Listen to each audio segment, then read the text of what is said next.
As we all know, Hyperverse has paused all users' withdrawals since last year.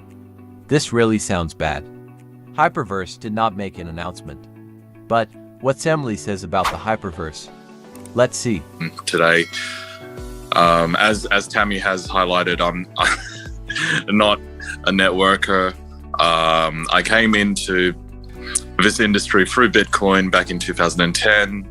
I was lucky enough to have great mentors that allowed us to create the first regulation in this industry in 2014, and subsequently, after driving the outcomes, which were significant for this industry through three listed companies, we wound up realizing that network marketing is a much more better way of creating consensus and alignment of interests than what we see in the crypto world.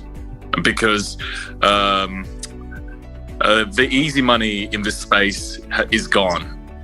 You know, no longer can you write a white paper and get some friends and family to invest and distribute that through the internet. No, this ecosystem requires a deeper level of engagement, and we see affiliate marketing as a key component to that. And that is why, you know, in 2019, we had initial conversations of taking this nascent industry, this very, very brand new industry, and bringing it into the affiliate marketing structure. However,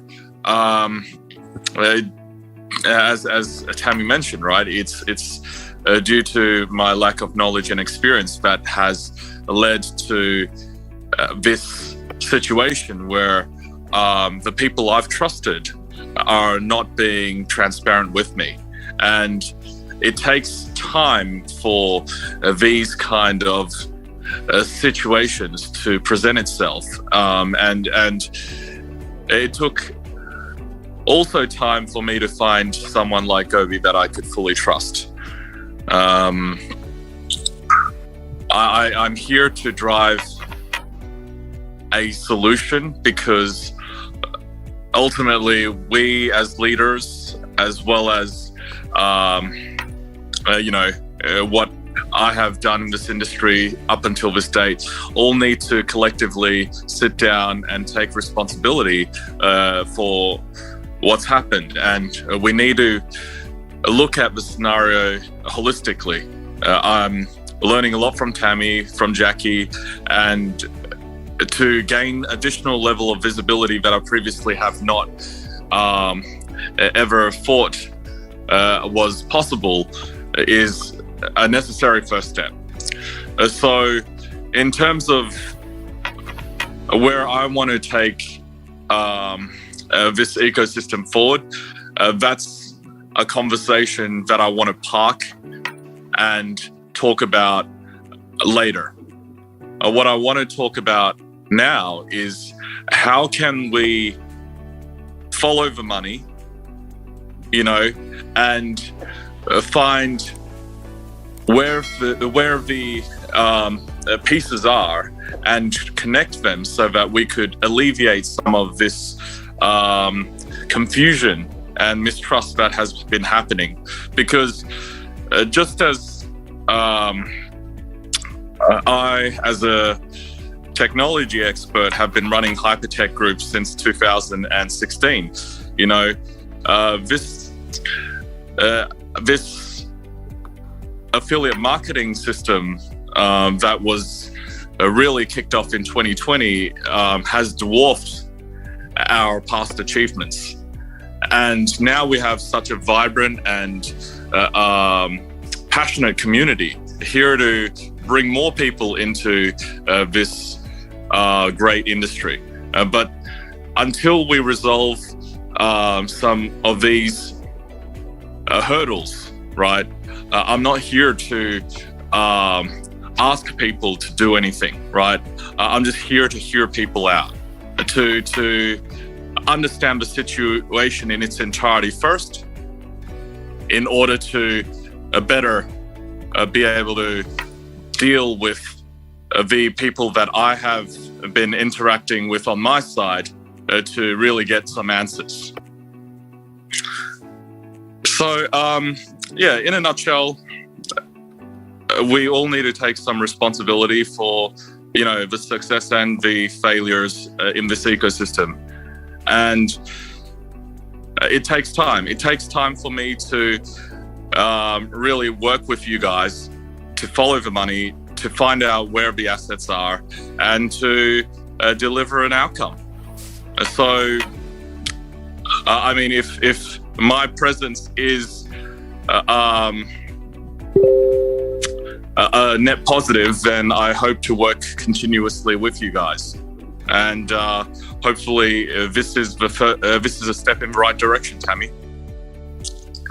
Yeah.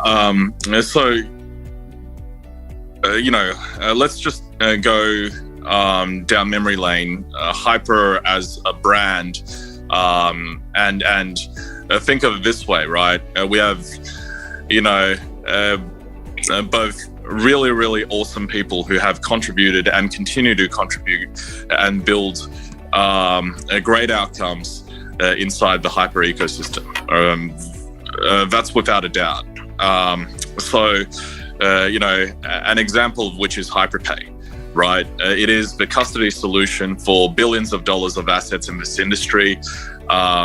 We've through this custody solution secure many exchanges assets, because an exchange, when they go beyond 30-40 assets that they secure themselves, they really need they really need a third-party solution to deal with additional assets, because it involves multiple layer 1 chains and many other technical updates that happen to these layer 1 chains that these exchanges need to individually keep up with. So mid-tier exchanges rely on our solution to secure the more exotic assets, the assets that aren't mainstream but hopefully will be mainstream one day.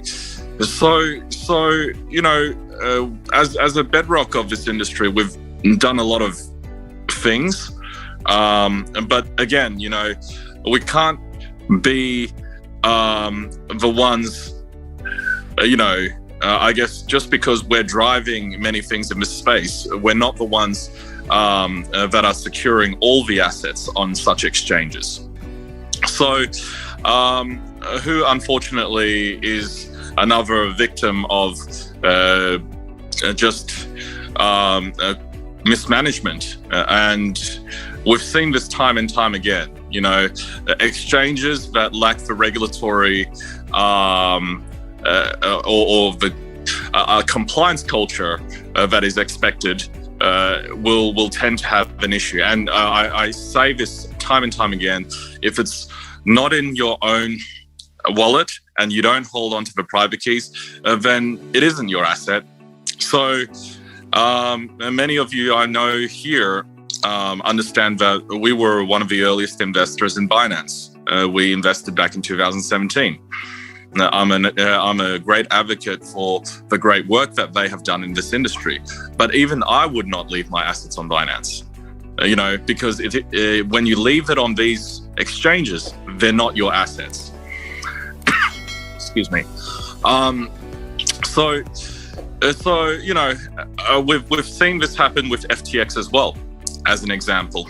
The ability for them to commingle assets and to spend customer funds in corporate decisions that have no relationship to the customers is a huge risk. And that's why I've always been advocating that this industry needs more regulation before it can get larger, because the reason why you could really trust the money you have in a bank is because these financial institutions are backed not only by the insurance companies, but also the structures and the checks and balances ensure that at minimum a certain balance is protected per customer. So this industry lacks a lot of checks and balances. And, I think one of the major checks and balances in this space is just the inability for me to identify the issues that have happened in Hyper on the affiliate marketing side until it was, I guess, a little bit too late. But the thing is, I needed to let this process play out because unfortunately, that's what happens when you trust